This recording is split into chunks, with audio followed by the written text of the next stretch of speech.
Okay, video time. And I was hoping to have a little bit of fun, but then I finally looked at Yellow Fat Yellow Flash's video on this, and I had to go look up the article myself because this thing is just something else. So if you've not watched that video, I highly suggest you go to his channel and go watch it because the only thing that concerns me is this little thing. The idea that video games can and should be put to work for left wing politics. Wow. That's really all that I can say. But, at the same time, it's sort of like the message that a lot of creative conservatives have had for conservatives. Like, this is a long term culture game that we're playing. And for them, they understand that entertainment communicates certain value systems. And so they're looking to put their progressive values and their progressive narrative out there in the culture. And the more that, conservatives sit back and pretend like just politics alone is the only thing that matters, the more they're likely to fail because let's look at it. The to them they think that video games are,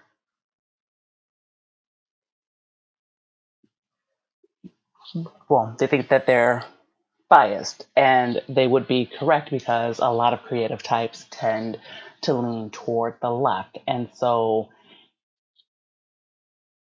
what leftists don't like is when other leftists try to do like Sean Gordon Murphy, where you know in comics, um, where you yourself lean a certain way politically and culturally, but you're doing something that's a little bit more apolitical, and you talk about your value system, but you're not pushing your value system, you're not preaching your value system, and you're being fair to the other side. And so it's becoming a big thing because this is what they don't want.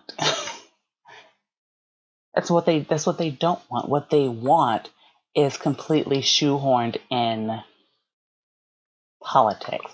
What they want is this. What they want is putting, this stuff to work for them to to continue to push people like EVS out of the comic books, excuse me, out of the comics book industry, to push people who, are not far leftist. They want to push them out of the industry. They want to make them go away. They want to push their own agenda. And the problem that, a lot of more centrists, moderates, and, right leaning people, the problem that we find is that because we prize something, as important as intellectual thought, and we don't, and we go around understanding that we may not always agree and that we shouldn't always agree, we get in trouble all the time because to them, everyone must agree 100%. And there's so much that they agree on, and they don't allow anybody to be part of the quote unquote club if you don't agree completely.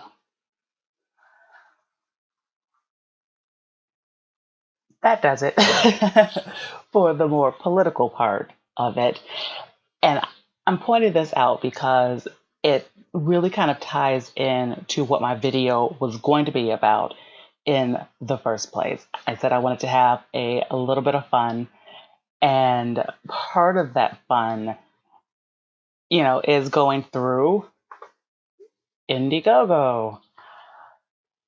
And it's important because it goes to what I enjoy about this whole Comicsgate, sort of move the needle thing, because it gives people who are tired of, who are tired of leftists. And even if you are a leftist, even if you happen to express these progressive values, you know, it, like if you don't want to do it all the time, if you ever want a moment where you can just escape, the beauty of it is that that's what Comicsgate is about. Like taking that sort of politics out, just letting people have fun without being preached at and told what you're supposed to think and what you're supposed to do. And that, you know, that's the beauty of this. And if you want to, if you want to read the article yourself, there's the title, Video Games Are Political. Here's How They Can Be Progressive by Alfie Bone. Please read it for yourself. I had to read it. I just, it's ridiculous. So here's where, here's where we get into solutions to the problem that we're seeing. And so these are, oddly enough, the campaigns that I supported. I have said probably more than once at this point, I've stopped buying mainstream comics. I'm a little sad about that because I love my comic book shops, and I probably am going to, well, I can go because I can get back issues of things that I do like. So that will be what I will probably do. I just will not do the newer things because certainly there's no way that I am reading Brian Michael Bendis's Superman. I am not doing it. I don't like it. I don't like him on it. I want him off of it. And I am standing that ground to the end of time if I have to. And that's just, that is my hard line. And the unfortunate thing is that it's normally Superman, the Superman and the Action Comics, because they came out alternate weeks. Those were normally the reasons that I went to the comic book shop. And so, you lose out on a lot because what drew me into the shop is no longer drawing me into the shop. And companies, they need to understand that. Like when you mess up people's favorite characters under this idea of being progressive, you will inevitably fail. So here we go.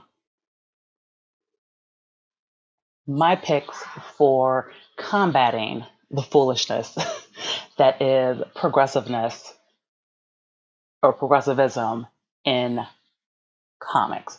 So we start off with the first project that I ever backed, which is, of course, Jawbreakers, which is, I guess, sort of like the granddaddy of them all. I did it because, of course, it was John Malin doing the art. And, I enjoy Diversity in Comics YouTube channel, but the art was, come on, look at this. Like, it is stunning. The colors are great. Like, you look at it and you just know that you are going to have a lot of fun. So, of course, I had to do that one. And then, of course, because, it's my Uncle Ethan, that meant Cyberfrog, Blood Honey, also had to do. And that was probably the second one that I did, which of course we all know, we all know who Uncle Ethan is. We all know his talent. We all know the passion that he has for doing Cyberfrog. And course, Star Wars, which I also watch his channel for that. Um, and I would say, like, it was just his passion. It was his passion for Cyberfrog. It was the excitement that he had. It was the redesign for me. Like, you can't see me pointing, but, Salamandroid. Like, I loved his design of Salamandroid. And, you know, I didn't read, I didn't read Cyberfrog in the 90s, but and I missed out on my chance to get it cheaply, but that's okay. I am really eager to see what it's going to be, you know, this time around. Sorry.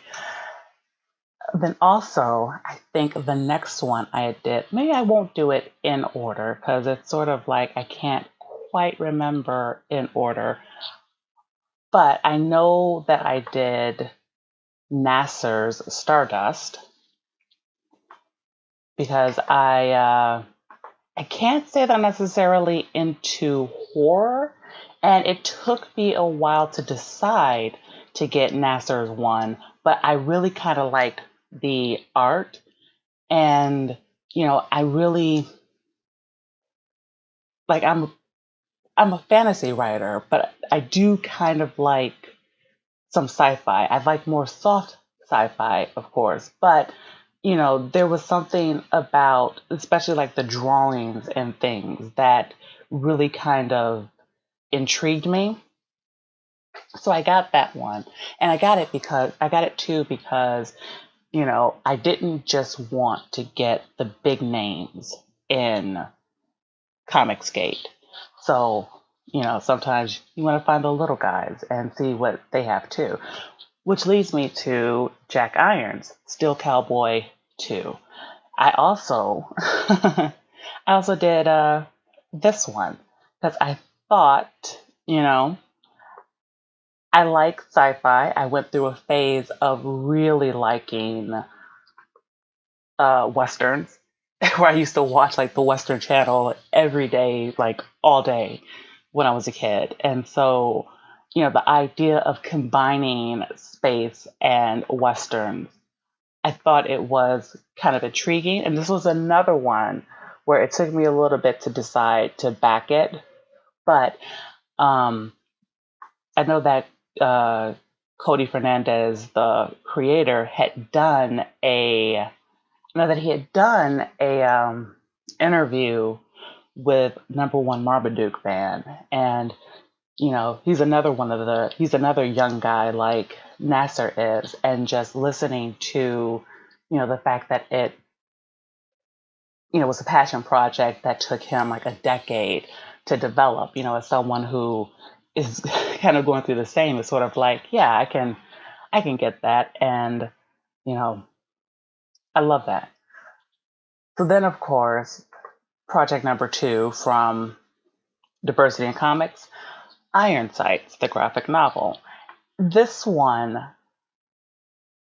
I know this is also one where I was kind of like, I wasn't sure that I wanted it, but I will say what got me was reading the preview. I was never going to watch that 25-minute video from Diversity in Comics. I was never going to. But I did listen to the shorter one where he used his Kwanzaa voice. And that one, like, I loved that video. But I read the preview that he gave, and I was like, okay, this looks really interesting. I would like to see more of it. So I did back this one, and I'm assuming because this one is completely done and everything, that this will probably be the first one that I get. So it'll be the first one that I read, and then probably the first one that I'm going to review. Excuse me. Then I also did The Jungle by Chuck Dixon because I like Chuck Dixon and Kelsey Shannon. Yeah, I know the whole Antarctic press thing, and yeah, I'm not going to say that, there's not a bad taste in my mouth as well. But I really like Kelsey Shannon's artwork, and I like Chuck Dixon. And so I really wanted to back this project because I wanted to see that kind of like old school, jungle fantasy thing, that kind of Tarzan-y project. So I did that. I did back that one.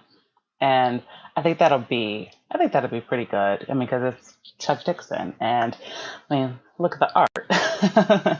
Look at that art that Kelsey Shannon did.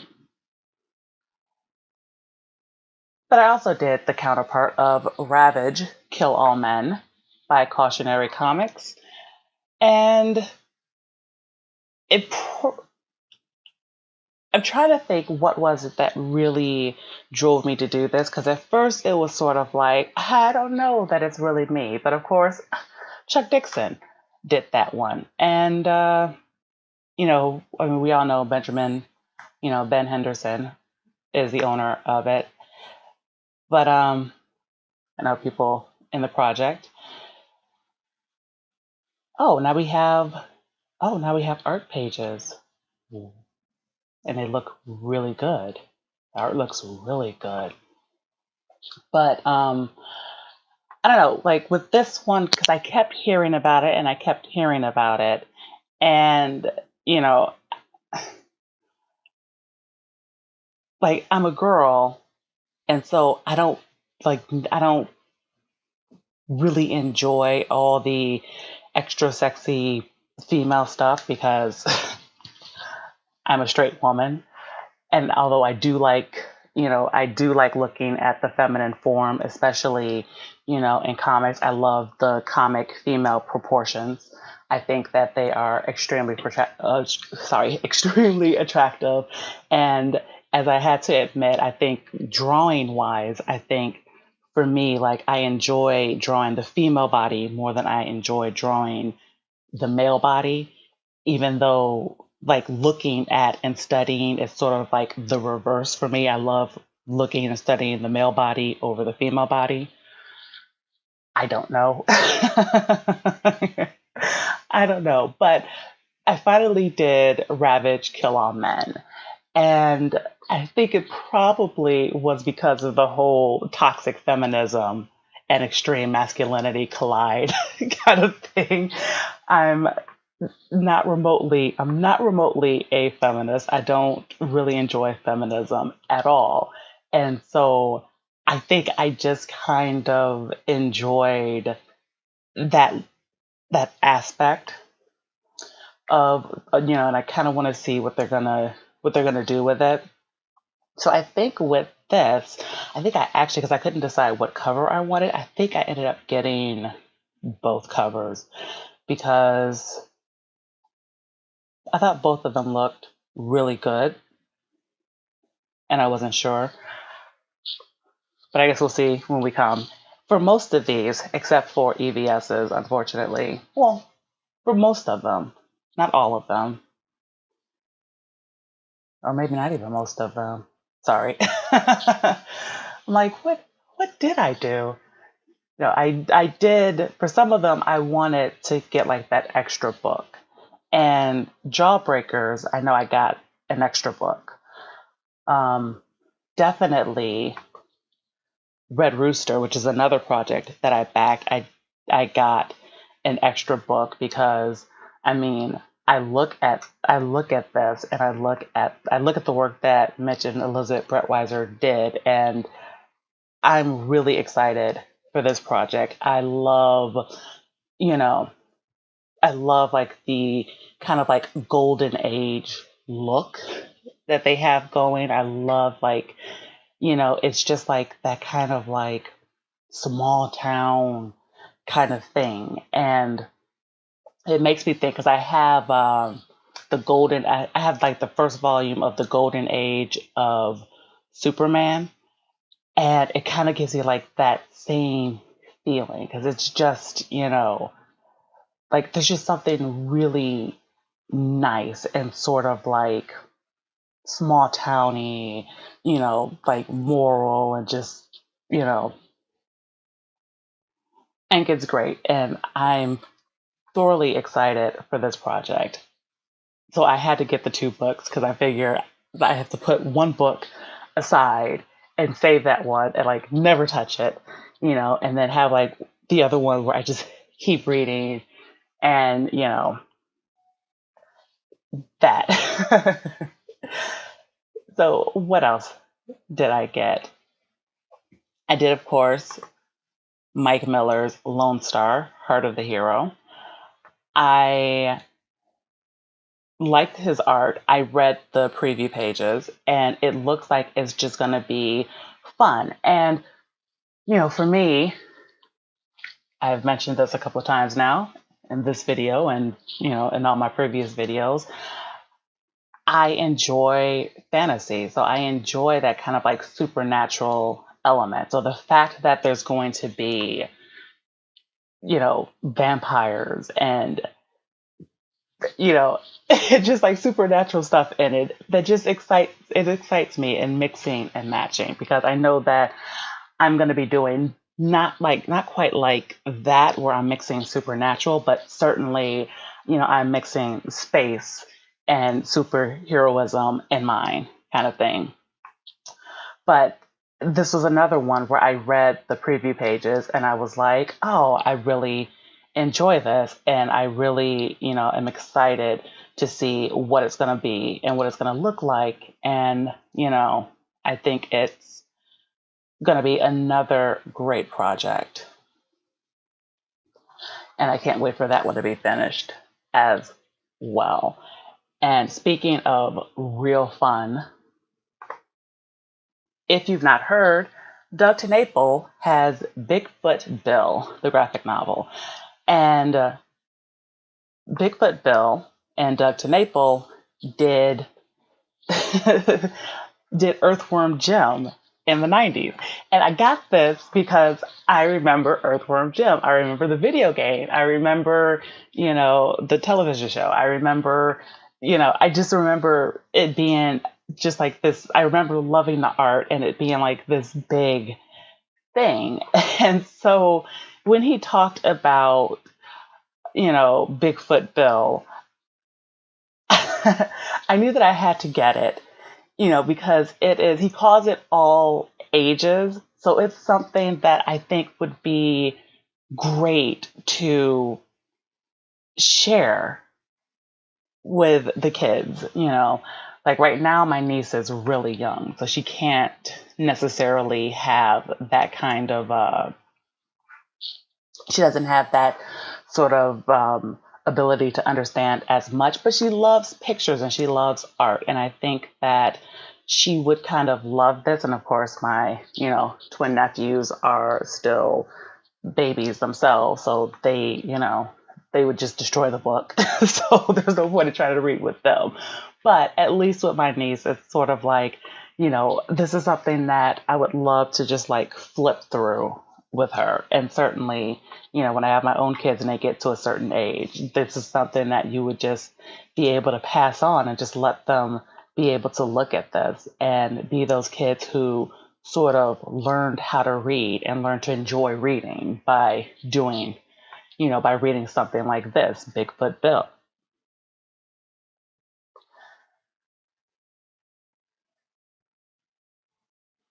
Now, this is another one that's sort of like the all ages, and I think it's going to be something that's going to be fun. And this is The Bull. This was, I guess this is the guy who, he was in EVS's chat room, and I know EVS backed this, which was really, really nice of him. But, this guy wanted to do a comic book and he wanted to do a comic book, or he wanted to do a comic book, sort of like as a dad. And I'm a sucker for dads, who love their kids and are there for their kids. And, so of course I backed this project really for sort of like that sentimental value aspect of it, and and he has said himself, it's not perfect, but it's finished. And I think that is, oh, here we go. Look, his first shipment. That's actually pretty cool. Sorry, but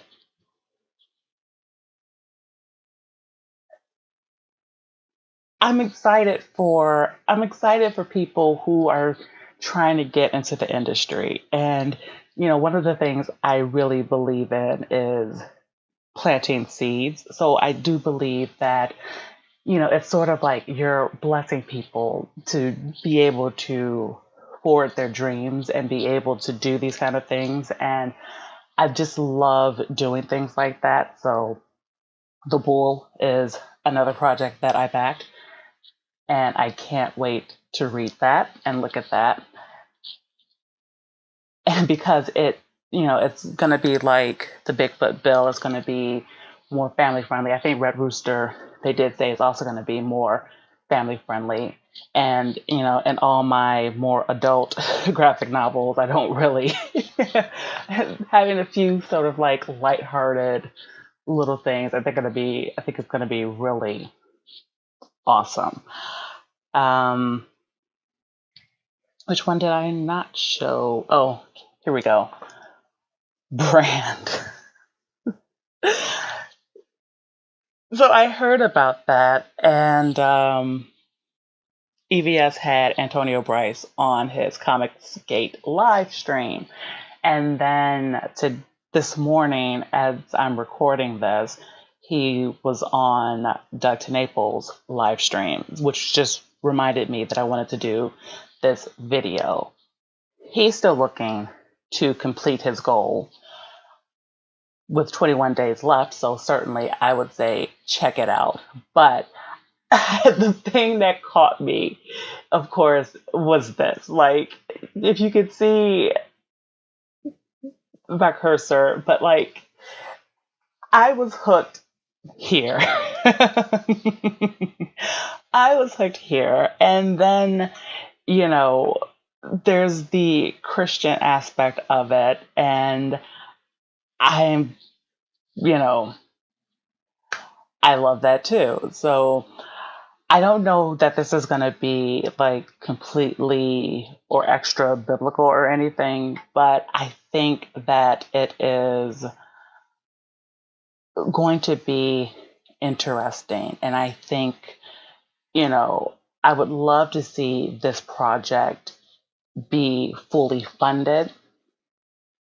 I would love to see this project be fully funded. The artwork, I think, is great.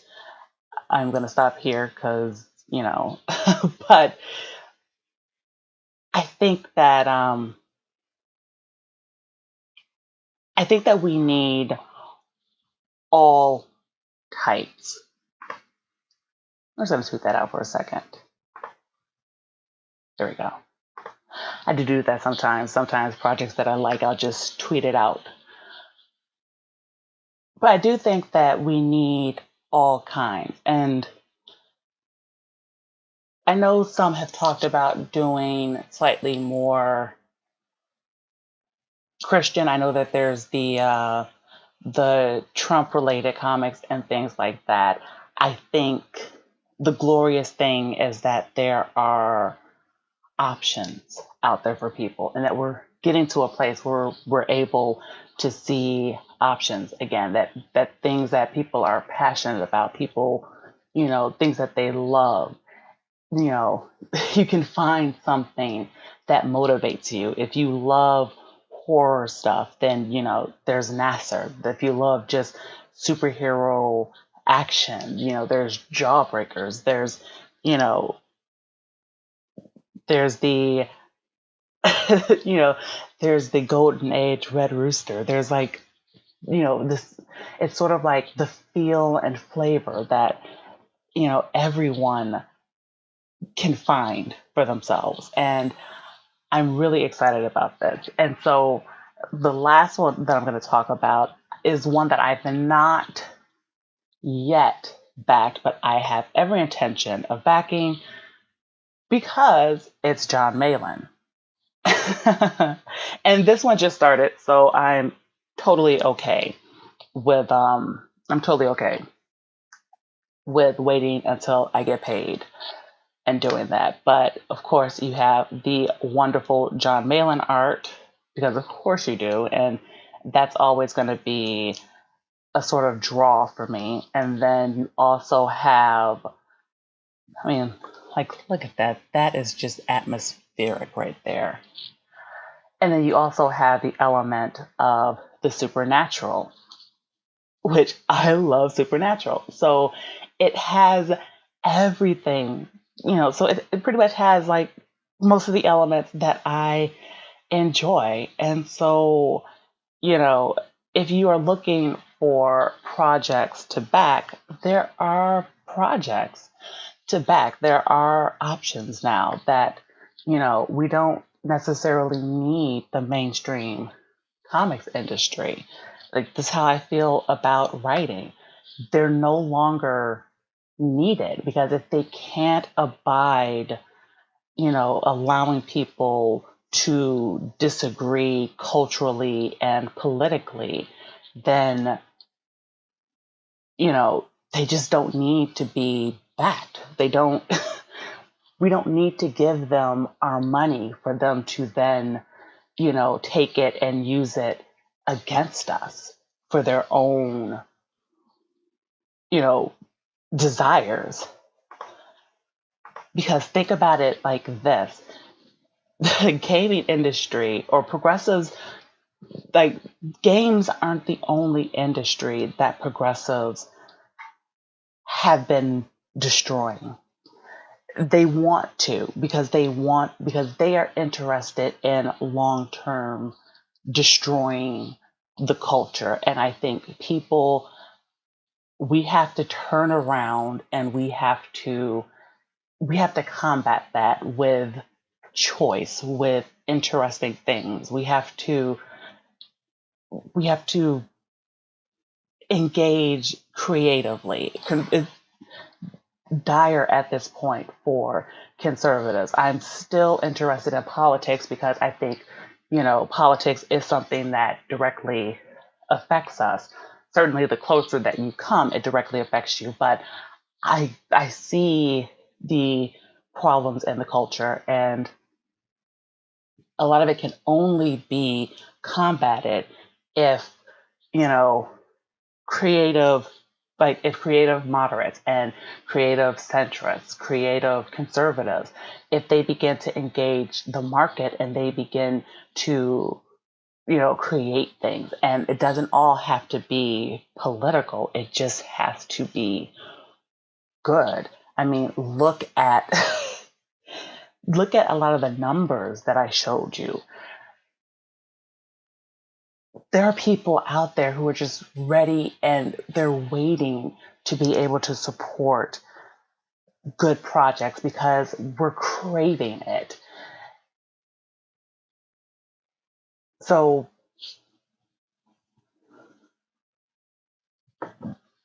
I guess I'm going to end my fun video.